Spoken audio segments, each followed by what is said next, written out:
베드로전서 2장 25절 말씀, 너희가 전에는 양과 같이 길을 잃었더니 이제는 너희 영혼의 목자와 감독 되신 이에게 돌아왔느니라. 아멘. 베드로전서 2장 25절 말씀에 우리 주님께서 우리의 영혼의 목자 그리고 영혼의 감독이 되신다 이렇게 되어 있습니다. 여기 영혼이라는 것은 우리 자신을 이야기하는 거고 우리 혼을 이야기하는 것입니다. 그러니까 우리 혼의, 우리 자신의 목자와 감독. 왜 그러냐면 이 혼이 영이 될 때까지, 이 혼이 영과 하나가 될 때까지 이 혼을 목자가 되셔서 다스리시고 돌보시고 감독이 되셔서 인도하신다는 그런 말씀이거든요. 왜냐하면 우리가 죽을 때까지 이제 태어나서 주님 안에서 거듭나고 교회 이제 생활하면서 죽을 때까지 계속 혼으로 살아가야 되거든요. 그 영혼으로 살아가야 되거든요. 그것을 이제 우리 하나님께서 아시니까 너희 죽을 때까지 내가 그 영혼을 책임지고 너희 영혼을 계속 인도하고 보호해 줘야 되기 때문에 영혼의 목자와 감독 되신 이가 되었다, 이런 말씀입니다. 그러니까 하나님께서는 우리를 인도하시려고 그래요. 그러니까 양이 혼자 막 뛰어다닐 필요가 없어요. 그냥 목자하고 같이 있으면 됩니다. 목자가 해주시는 대로, 그러니까 양은 목자 보고 또 그 감독 되시는 우리 주님한테 인도해 주세요 이렇게 하면 알아서 자기가 다 해주셔요. 모든 것이 지나고 보면 다 은혜이구나 라는 것을 깨닫게 됩니다. 베드로전서 2장 25절은 24절하고 같이 봐야 좀 더 이해가 됩니다. 친히 나무에 달려 그 몸으로 우리 죄를 담당하셨으니 이는 우리로 죄에 대하여 죽고 의에 대하여 살게 하려 하심이라. 그가 채찍에 맞음으로 너희는 나음을 얻었나니, 이렇게 말해놓고 이제 우리의 영혼의 목자가 되시고 감독이 되신다 이렇게 말씀했습니다. 그러니까 이제 주님께서 친히 자기가 나무에 달려 그 몸으로 우리 죄를 담당하셨다. 우리로 죄에 대하여는 죽고 의에 대하여 살게 하라 하십니다. 그러니까 죄를 짊어지고 주님이 죽으셨으니 너희는 의롭게 살아라, 이런 말이에요. 자, 주님이 자기가 죽을 테니까 너희들이 살아서 부활해서 살았으면 좋겠다, 이제 그런 말씀이거든요. 그가 채찍에 맞음으로 너희는 나음을 얻었다. 우리의 몸도 주님이 책임지시겠다, 이제 그런 말씀이 되겠습니다. 그래서 이 부분을 이렇게 보면서 우리는 결혼을 생각하지 않을 수가 없습니다. 성경은 창세기부터 요한계시록까지가 다 결혼에 대한 이야기라고 했죠. 남녀가 둘이 하나로 만나서 그리고 마지막 요한계시록의 어린 양의 혼인잔치에 이를 때까지 계속 결혼에 대한 이야기를 성경에서는 해주고 있습니다. 그것이 처음과 마지막, 시작과 끝이에요, 성경이. 그러니까 결혼에 대한 이야기는 뭐 주님 오실 때까지 계속 이야기해도 뭐 과언이 아니라고 볼 수가 있죠. 그만큼 결혼이 중요한 것입니다. 결혼이라고 하는 것은 신랑이 죽어 무덤에 들어가 신부로 부활하여 사는 것이다. 이것이 결혼이다. 자, 다시 얘기를 해볼게요. 그리스도라고 하는 신랑이 우리를 위해서 죽으셨어요. 그리고 무덤에 들어가셨습니다. 그가 부활하여 다시 나오실 때는 그냥 신랑 혼자 나오는 게 아니에요. 그가 부활하여 나올 때는 신부인 교회가 등장하는 것입니다. 그러니까 예수님이 죽으신 목적도 사실은 교회라고 하는 신부를 얻기 위해서예요. 그러니까 신랑이 죽어 무덤에 들어간 것은 그냥 자기가 손해보려고 한 것이 아니라 교회라고 하는 자기 신부가 부활하여 살게 하기 위해서예요. 그리스도는 그리스도가 따로 있는 게 아니고 그리스도가 곧 교회요, 교회가 곧 그리스도이십니다. 성경은 그렇게 우리에게 가르쳐주고 있죠. 그러니까 신랑이라고 하는 것은 신부를 위하여 자기의 몸을 희생하고 그리고 신부라는 교회를 얻는 것입니다. 그게 성경이니까 창세기 2장 24절 말씀, 이러므로 남자가 부모를 떠나 그의 아내와 합하여 둘이 한 몸을 이룰지로다. 자, 왜 이렇게 성경을 써놨을까요? 거기에 여자가 부모를 떠나 그의 남편과 합하여 둘이 한 몸을 이룰지니라 라고 할 수도 있었어요. 그런데 일부러 성경은 이렇게 써놨어요. 남자가 부모를 떠나 그의 아내와 합하여 둘이 한 몸을 이룰지로다. 이것은 사람에 대한 이야기가 아니었죠. 처음부터 하나님 아버지와 아들 예수에 대한 이야기였습니다. 처음부터요.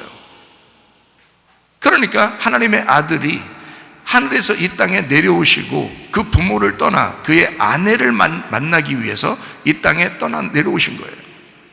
근데 그 아내가 형편없어요. 그 아내가 완전하게 준비된 여자가 아니에요. 그러니까 이 신랑 되는 그 남편이 이 땅에 내려와서 그 신부를 위하여 자기를 죽인 겁니다. 자기를 죽여서 무덤에 들어가 자기가 다시 부활할 때는 자기의 신부로 부활하는 거예요. 다시 말할게요. 마태복음 16장에 보면 여러분, 예수님이 그렇게 말하죠. 내가 내 교회를 세우리니, 이러죠. 내가 내 교회를 세우리니. 그 말은 이제까지 세워졌었다는 얘기예요? 앞으로 세우겠다는 얘기예요? 세우겠다는 얘기입니다. 내가 내 교회를 세우리니. 그러면 누구 거라는 거예요? 자기 거라는 거예요. 내 거인 교회를 세우리니 라고 한 거죠. 내 교회를 세우리니 음부의 권세가 이기지 못할 거다. 왜? 자기 거니까. 왜 음부가 이기지 못하느냐면 음부가 죽음이니까. 음부가 죽음이라는 거거든요. 성경에는 음부가 무덤이고 죽음이에요. 그러니까 그 죽음, 무덤이라는 죽음이 교회를 이길 수가 없다. 왜요? 신랑이 교회를 위해서 죽었다. 이미 신랑이 교회를 위해서 음부에 끌려 내려가 죽었단 말이에요.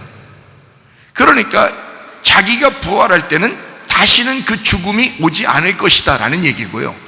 다시는 그 음부의 권세가 이기지 못할 것이다. 부활하여 신부가 살아날 때는 다시는 죽음이 없는 기쁨의 교회가 될 것이다 라는 얘기입니다. 그래야 마땅하죠. 자, 부모들이 자녀를 위해서 희생합니다. 태어나서부터 지금까지 다 자녀를 돌봐줘요. 결혼할 때까지. 그리고 난 다음에 결혼할 때도 막 축의금도 들어오고 그러잖아요. 그러면 그걸 다 정리해서 잘 살으라고 다 줘버려요. 부모니까. 그게 부모니까. 부모는 끝까지 희생하는 거예요. 그리고 보상을 바라지 않는 거죠. 그게 부모니까. 그러면 그것으로 끝나나요? 아니죠. 살아가는 동안에 그들이 아이도 낳고 또 생활하죠. 그러면 항상 신경이 쓰이죠. 그 부모니까 그렇습니다. 잘 생각하셔야 돼요. 부모라는 것을 잘 생각을 못해서 너무 어린 사람이, 너무 생각이 없는 사람이 부모가 된 사람들이 너무 많단 말이에요. 그러니까 자녀들한테 혹독하게 하는 거예요. 자녀들한테 어떻게 해야 될 줄을 모르고 자녀를 낳는 거예요. 부모는 희생하는 것입니다. 그리고 보상을 바라지 않는 거예요. 예수님이 그러셨단 말이에요. 그런 예수님이셨다고요. 우리에게 보상을 바래서가 아니라 자기가 희생하고 모든 걸 끝냈어요.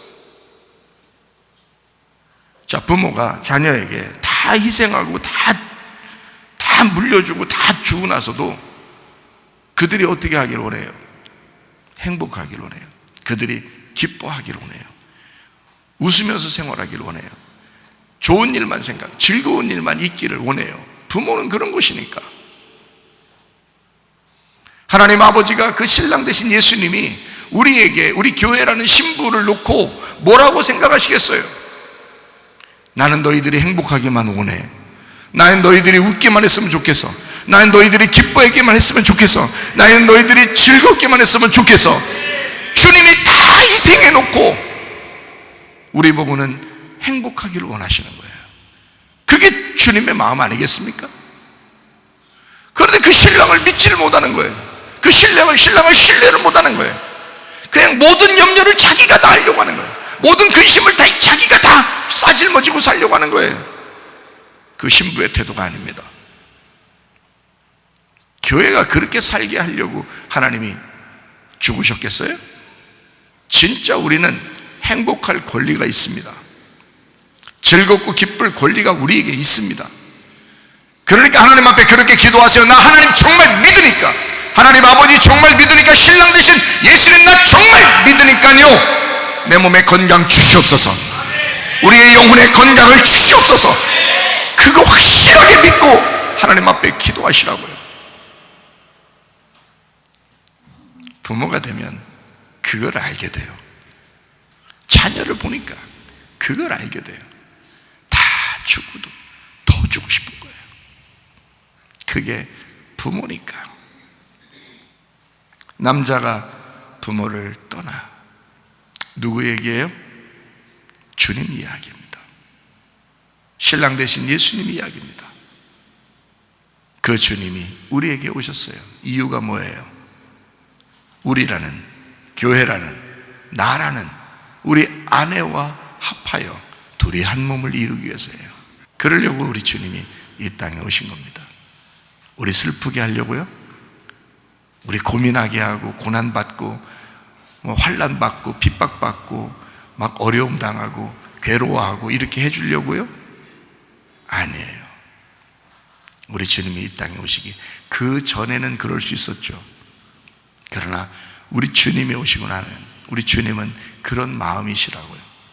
그 하나님 아버지의 마음, 그 아들 예수, 남편 되신 예수님의 그 마음을 주의 종들에게 전달하라고 설교가 있는 거예요.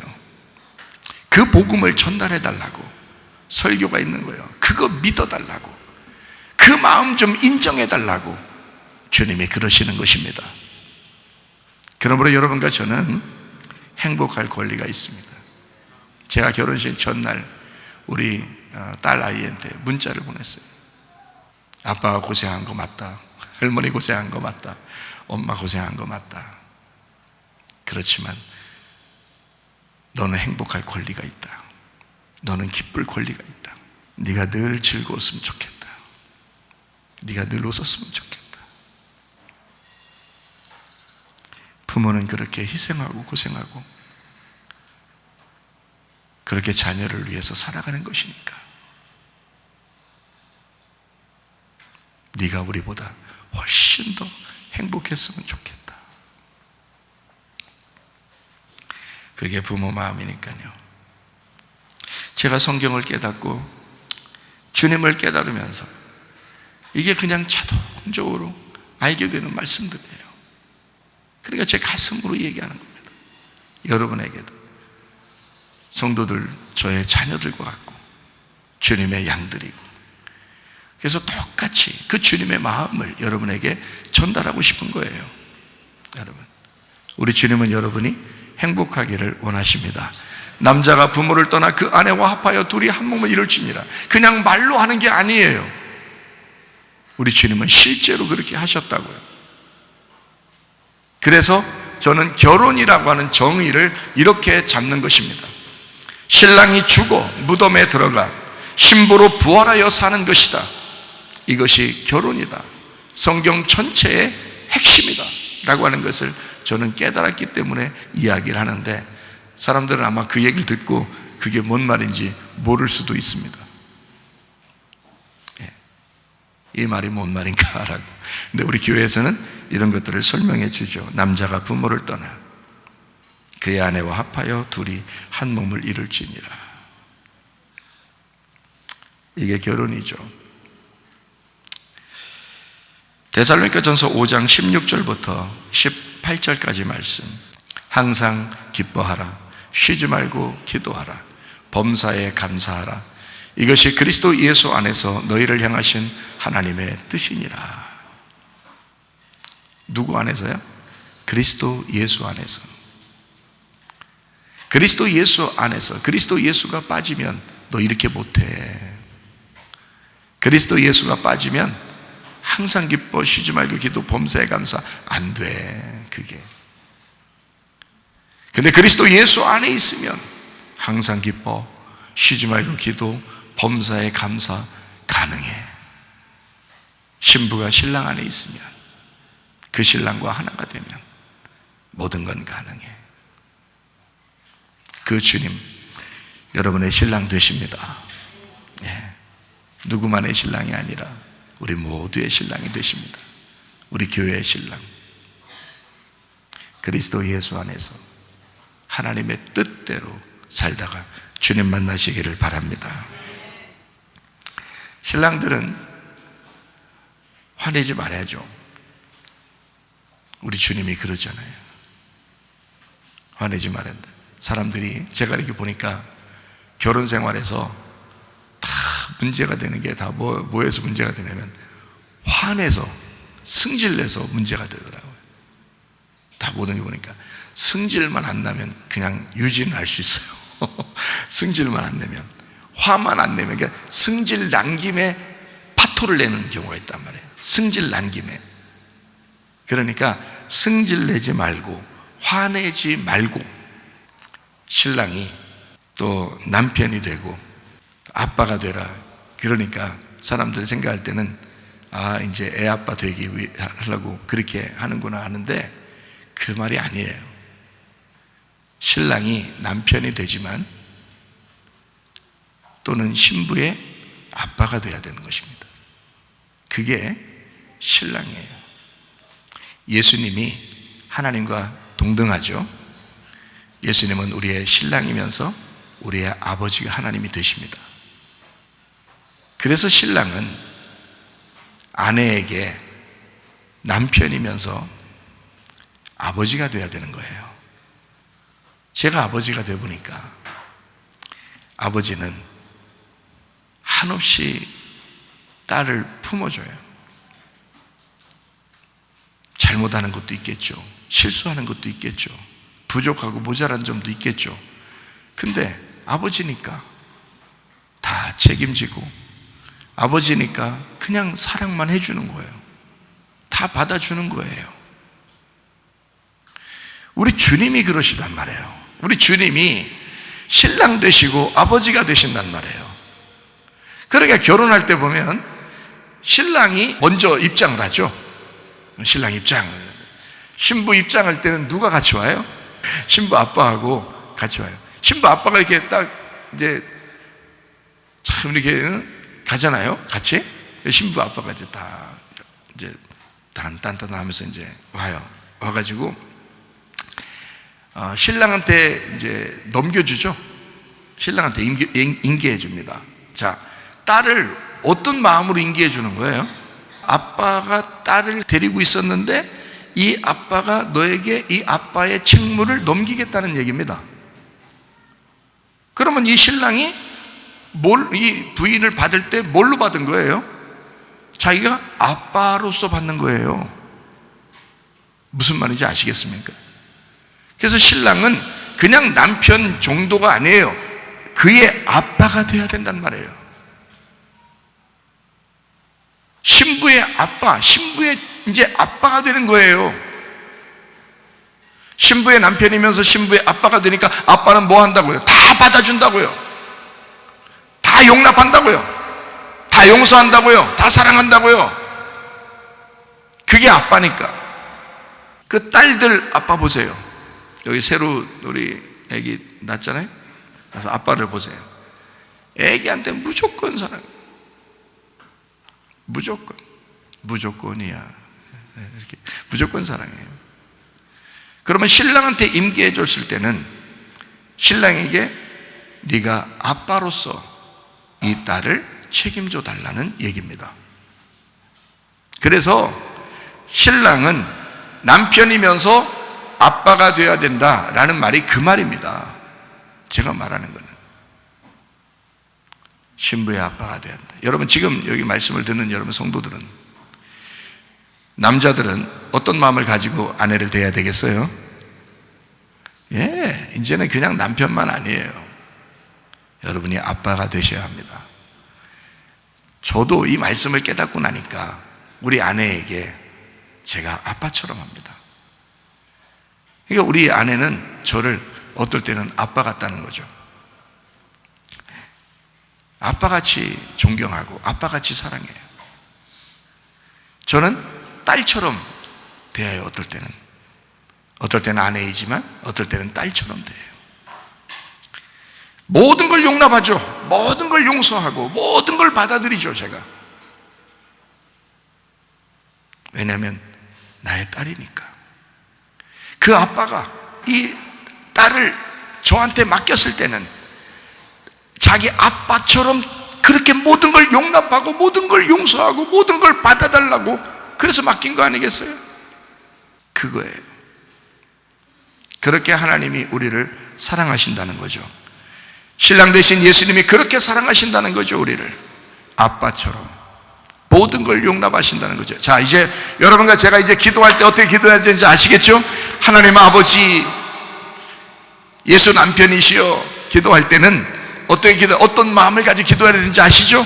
주님은 오로지 그런 마음이시란 말이에요. 다 용납하시고 다 용서하시고 다 받아들이시는, 그럼에도 불구하고 용납하시는 하나님이시라 그 말입니다. 그게 우리 아버지 하나님, 우리 신랑 되신 예수님이란. 그러니까 말씀을 듣는 여러분도 남자들은 다 그런 마음으로 사시라고요. 목사님 그렇게 안 살면서 우리 보고만 그렇게 살아, 그건 거짓말이고 외식이죠. 목사도 그렇게 사니까 여러분, 우리 성도들은 다 그렇게 사시라 그 말입니다. 보이는 목사가 하나님은 아니니까 보이는 그림자, 실제이신 하나님 보이지 않지. 근데 보이는 그 목사를 보면서 그렇게 따르시라고요. 보이지 않는 하나님 앞에 가려면. 이해가 되시죠? 그래서 바울도 그랬죠. 자기를 따르라고, 자기를 본받으라고 그러잖아요. 자기를 거울 삼아서 생활해라, 그런 말이죠. 여러분은 저를 보면서 거울 삼고 자기를 돌아보고 그러면서 생활하시면 됩니다. 말씀을 깨닫고 나니까 가슴이 뭉클뭉클. 주님 생각하면, 아버지 하나님 생각하면 가슴이 뭉클뭉클해요. 저 너무너무 감사해요. 우리 딸하고 아들을 보면서 또 사위를 또 보면서 마음이 뭉클뭉클하죠. 왜냐하면 성경이 다 보여지니까, 성경이 보여지니까 너무너무 감사하죠. 실제적인 가슴으로 말하는 설교죠, 이런 게. 그러면 신부는 어떻게 되느냐? 제발 짜증내지 말라는 거예요. 여자들은, 여기 말씀 듣는 성도 여러분 중에 여자들은 제발 짜증 좀 내지 말라는 거야.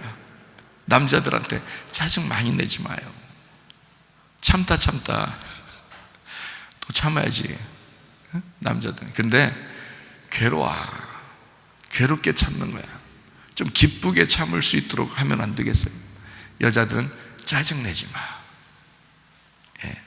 짜증 내지 마요. 신부는 아내이면서 엄마가 돼야 됩니다.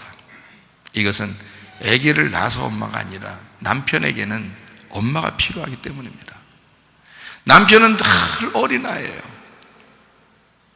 남자가 어른이 되었다 그러면 이제 죽을 날 왔다는 얘기예요, 이게. 그러니까 오래 데리고 살려면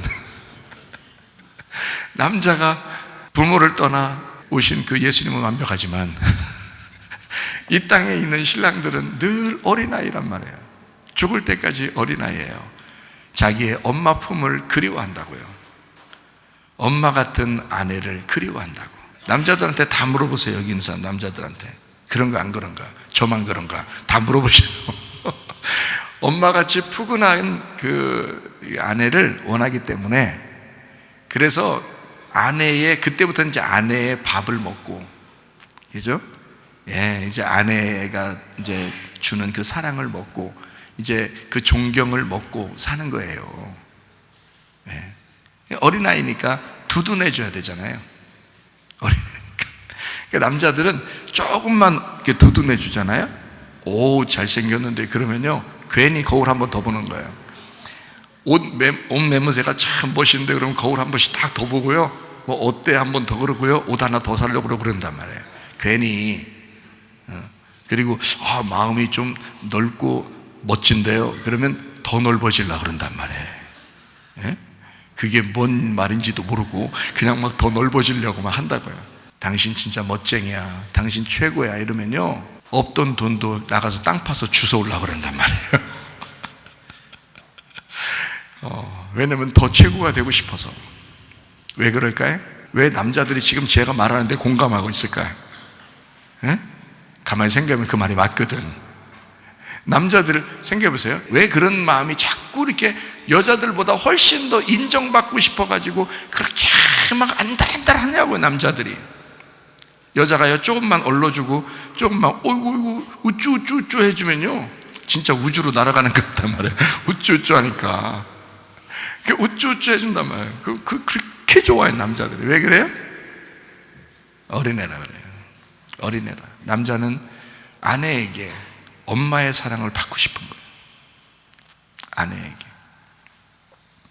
엄마 같은 그 푸근한 사랑, 자기를 용납해주고 사랑하고 칭찬해주고 잘했다고 해주고 하는 그런 엄마의 그 사랑을, 그 존경을 받고 싶은 거예요, 남편들이요. 남편들이 못도 잘 받고 벽에다가 힘도 쓰고 뭐 나무도 부러뜨리고 뭐 이렇게 그렇게 굉장한 것 같지만 사실 여자 치마폭에서 놀아나는 사람들이 남자들입니다. 그렇죠? 그러니까 제가 말하는 걸 잘 듣고 가슴으로 얘기하는 이 신랑 신부에 대한 이야기가 성경에 있는 것이다 라고 하는 것을 잘 깨닫고, 그래서 여러분과 저는 늘 하나님 아버지, 그 예수 그리스도 나의 신랑 되신 주님을 늘 높이잖아요. 늘 그분을 자랑하잖아요. 주님 최고라고 하잖아요. 주님이 좋아하겠어요, 안 좋아하겠어요? 좋아하셔요. 주님 어떤 마음이니까? 어린아이 같은 마음이시니까. 천국은 누구만 가니까? 어린아이만 가니까. 자, 제 말이 성경에 있는 것 같아요, 안 있는 것 같아요? 있는 것 같죠? 그래요. 주님은 늘 어린아이 같은 마음이란 말이에요. 늘 순수. 그런 어린아이 같고 순수하니까 여러분을 신부로 맞아들인 거예요. 알아요? 그게 신랑과 신부의 모습이다 라고 하는 게, 우리가 기도하는 것도 주님 앞에 기도하잖아요. 주님 인정하는 겁니다. 주님 앞에 찬양하고 예배 드리잖아요. 주님 인정하는 겁니다. 주님 인정해 드리는 거예요. 기분 좋죠. 주님 기분 좋죠. 주님이 최고입니다. 주님이 모든 일을 다 하셨습니다. 주님의 은혜가 아니었으면 나는 살아갈 수가 없었습니다. 그러면 우리 주님 굉장히 좋으시죠. 다른 기도가 뭐가 필요 있겠어요? 주님 최고라는데 다른 기도가 뭐가 필요 있겠어요? 맨 쫓아다니면서 신랑한테 이거 해줘, 저거 해줘, 이거 해줘, 저거 해줘. 그런 여자를 더 좋아하겠어요? 당신이 최고야. 난 당신만 있으면 돼. 그러면 신랑이요, 나가서 자기가 죽는 줄도 모르고 이래가지고 신부 기쁘게 해주려고 합니다. 왜냐하면 자기 인정하는 아내가, 자기 인정해주는 엄마 같은 푸근한 사랑을 가진 아내가 집에 있거든. 생각을 해보시라. 여러분과 제가 우리 주님에게 어떻게 해야 되는지 아시겠어요? 주님 그렇게 한다고 좋아하고 안 해준다고 싫어하고 그러는 거 아닌 건데, 근데 우리는 그렇게 하는 것이 마땅한 것이다. 그렇게 하는, 그게 결혼 생활이니까. 우리 모두 다 철없이 자라는 사람들입니다. 근데 신랑 신부가 됐어요. 철없이 행동하던 모든 것들은 이제 접고 다시 신랑 신부로서 거듭나 이제 새로운 가정을 꾸리고 이제 살아가게 되잖아요. 그럴 때 우리 하나님께서 우리를 우연히 인도해 주셔야지 그게 물 흐르듯이 아름다운 가정이 됩니다. 억지로 뭔가 만들어내려고 하면 안 돼요. 오히려 자기가 뭔가 하려고 그러면 더 안 되고, 자기가 뭔가 안 하려고 하는데 뭔가 되고, 뭐 이런 경우도 있죠. 그런 경험 아마 했을 거예요. 물 흐르듯이 가정생활이 이루어져야 되는 것입니다. 성경적이면 반드시 물 흐르듯이 이루어져야 되겠죠. 그게 우연한 축복이라는 거예요. 교회 생활도 물 흐르듯이 돼야 됩니다. 우리 은혜 받은 사람들은 물 흐르듯이 가야 됩니다. 억지로 뭔가 꾸며내서는 안 돼요. 가정생활도 뭔가 억지로 꾸며내, 그거 한도 끝도 없어요. 꾸며내려고 하면. 그렇게 보여줘서 가정생활하는 게 아닙니다. 나이가 먹고 이제 노인들이 되면 이제 정으로 산다 그러잖아요. 왜냐하면 우여곡절 다 겪었다는 얘기예요. 그런 다음에 나중에 나이가 먹어서 할아버지 할머니가 되니까 그때 조금 알겠다는 거예요. 그때 조금 알면 늦은 거예요. 너무 늦은 거예요. 그때 조금 알고서 좀 이따 죽으면 그 생활을 뭐 어떻게 해야 돼요? 생활을 누가 보상해줘 그걸. 그 평생 죽을 때까지 그 생활을 정말 우리 보고 행복하라고 했는데 행복하지도 못하고 기쁘지도 못하고 맨 이상하게 살다가 나중에 죽을 때쯤 돼서 뭔가 탁 깨달았다. 뭔가 이상한 거잖아요. 그렇게 하지 말라는 거예요. 그거는 우리 주님이 영혼의 감독이 되시기 때문에, 영혼의 목자가 되시기 때문에 그렇게 살지 말라고 우리를 영혼을 다스려 주려고 하는 거거든요. 그 영혼을 책임져, 우리 죽을 때까지 그 영혼을 하나님이 책임져 주시고 싶어 하는 거잖아요. 그렇기 때문에 우리는 잘 살아야 되는 거예요. 행복해야 되는 거예요. 기뻐야 되는 거예요. 즐거워야 되는 거예요. 주님의 마음에 합당한 거예요, 그게. 그래서 제가 우리 딸 아이한테 결혼 전날 문자를 보낼 때 그렇게 막 보낸 거예요. 그러면서 하는 말이, 제가 하는 말의 핵심은 이거예요. 너 즐겁게 살아라. 네 맘대로 살아라. 너 행복하게 살아라. 우리 때는 그러지 못했다. 그러니까 네가 행복을 추구하고 너 즐거운 대로 네 마음대로 살아봐라. 이제 주님 안에서, 물론 주님 안에서죠. 주님 안에서지만 그렇게 한번 살아봐라. 그게 아빠의 마음이다. 여러분, 우리 주님의 마음이 그러지 않겠어요? 우리한테 막 억압하고 율법적으로 막 이래야 돼, 넌 이래야 돼, 막 규율을 해서 더 억압되는 곳으로 막 끌어내고 이러지 않는단 말이에요. 우리를 그런 억압의 율법의 감옥에서 벗어나게 해방시켜주고 자유케 하시는 분이 우리 주님이십니다. 그러므로 진리를 알지니 진리가 너희를 자유케 하리라. 예수 그리스도 하나님의 아들이 너희를 자유케 하면 진정으로 너희가 자유하게 될 것이다. 요한복음 8장에 나와 있는 말씀이죠. 우리는 자유해야 돼요. 주님 안에서 자유해야 돼요. 그리고 행복하셔야 합니다. 그게 결혼 생활이니까 그렇습니다. 결혼 안에서 신랑 신부는 우연히 잘 되는 진리의 길로 앞서 나가시면서 우리를 인도해 주시는 그 하나님이 여러분의 가정의 주인 되셔야 합니다. 우리 교회의 주인은 우리 주님이신데 우연히 잘 되는 길로 인도해 주시는 그런 주님이십니다. 그러므로 우리 교회가, 또 여러분, 이 교회에 소속된 여러분 가정이 주님께서 먼저 앞서 나가시면서 그 진리의 길로, 그러나 우연한 방법으로, 우연히 억지로 뭔가 이렇게 됐으면 좋겠는데 라는 그런 게 아니라 그냥 우연히 모든 것을 주님께 맡겼더니 우연히 그런 진리의 길로 우리를 인도해서 앞서 나가시면서 우리의 방향을 정하시고 인도하시는, 보호하시고 지키시는 그런 하나님이시다라는 것을 깨닫는 것, 이것이 바로 진정한 가정생활, 진정한 교회생활이다.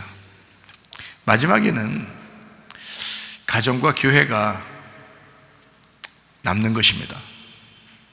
주님은 가정과 교회로 이 세상을 시작하셨고 마지막 결론도 가정과 교회로 마치실 것입니다. 그러므로 신랑 신부가 서로 하나가 됐을 때, 그리스도 예수와 우리가 하나가 됐을 때는 성경 안에서, 그리스도 예수 안에서 항상 기뻐하고 쉬지 말고 기도하고 범사에 감사하라. 이것이 하나님의 뜻이다라고 하는 것은, 이것은 계속된다는 것을 얘기하는 것입니다. 항상이잖아요. 쉬지 말고잖아요. 범사에 감사하는 거잖아요. 이것은 계속되는 걸 얘기하지 한 번을 얘기하는 게 아닙니다. 계속해서 하나님의 뜻대로 살았으면 좋겠다라는 얘기고, 계속해서 이것이 이어졌으면 좋겠다라는 주님의 마음이죠. 그러니까 하나님 아버지의 뜻이 거기에 있다라는 얘기입니다. 그러므로 신부의 남편인 신랑은 신부의 아빠이면서 우리 하나님 아버지처럼 사셔야 된다. 신부의 남편은 그냥 남편이면서 예수 그리스도가 우리 교회의 남편 되었던 것처럼, 그렇게 남편인 것처럼 그렇게 사셔야 된다. 신부는 하나의 신랑의 아내이면서 신랑 되신 어린 양의 교회로서 사셔야 된다. 그리고 신랑의 엄마처럼 품어줄 수 있는, 자랑하고 영광 돌리고 기뻐하고 우리 아빠 최고야, 우리 남편 최고야 라고 하는, 우리 하나님에게 그렇게 존중해드리고 영광 돌리는 그런 삶을 사는 신부, 그런 삶을 사는 아내가 되셔야 된다. 그게 우리들이어야 된다. 이것이 가정생활을 가장 윤택하고 행복하게 만드는 길이다. 이렇게 여러분과 제가 사시기를 바랍니다. 그렇게 행복하다가 주님 만나시기를 바랍니다. 우리 주님은 베드로전서 2장 25절, 영혼의 감독 되신 이에게 우리가 돌아왔다. 양들의 목자가 되시면서 영혼의 목자와 감독 되신 이에게, 그 예수님에게 우리가 돌아왔다. 그리고 하나님께서는 우리를 퍼즐을 맞추듯이 우리 인생의 시나리오를 짜고 우리 인생의 스토리를 만들어서, 여러분 인생 각자 개인의 인생의 스토리를 만들어 하나님께서 그 영화를 만들어, 하나님께서 놀라운 영화 한 편을, 여러분 한 사람을 통해서 영화 한 편을 만들어요. 그 영화 한 편을 만들면서 그 영화 한 편에 감독이 되시고 목자가 되셔서 그것을, 스토리를 이렇게도 인도하고 저렇게도 인도하고 위로도 아래로도 인도해 주시면서 결국 그 영화 한 편을 마무리하는 그 영화 감독과 같으신 분이다. 그러므로 이런 결혼생활과 가정생활과 교회생활과 여러분의 모든 인생에는 감독자가 있으니, 그 감독자, 영화 감독, 여러분의 영화, 여러분의 인생의 스토리, 여러분의 인생의 영화의 감독 되신 그 하나님이 여러분을 주관하시도록, 그 감독 되신 이가 여러분의 인생을 그렇게 인도하시도록 그분께 맡기고 생활하시는 하나님의 놀라운 사람들이 되시기를 바랍니다.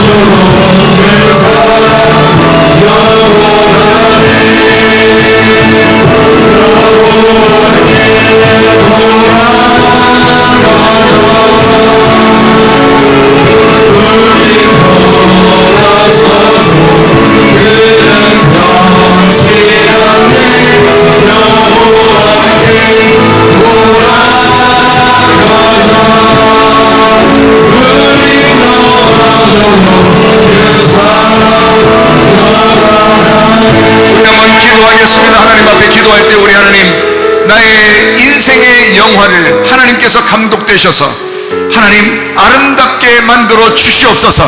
우리의 인생의 결론적인 그 영화에는 해피엔딩이 되게 도와 주옵소서.